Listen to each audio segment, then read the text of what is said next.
विपद संकुल होई पड़ी 16 नंबर जातीय राजपथ।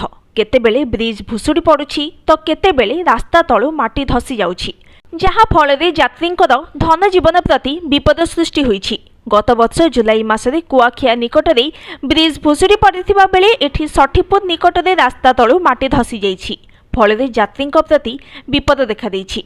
कौनसी समय रे जे बड़ दुर्घटना न घटिबो ताहा किए कहिबो। ए हेउछि जाजपुर जिल्ला दे जाइतिबा 16 नंबर जातीय राजपथर दृश्य। देखंतु किभली रास्ता तळु धसी जाइछि माटी एवं रास्ता उपरे विपदपूर्ण अवस्था यातायात करुछि हजार हजार संख्यार जानवाहन।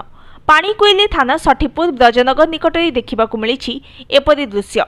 किछि मास तले निर्माण होइथिबा एही रास्ता तळु एबे माटी धसी जाइछि, जहा फଳରେ कौनसी समय रे घटिपारे बड़ अघटन, जहाकु नै स्थानीय लोके और यात्री असंतोष व्यक्त करने सहित भयभीत अवस्था अछंती। निम्न मानर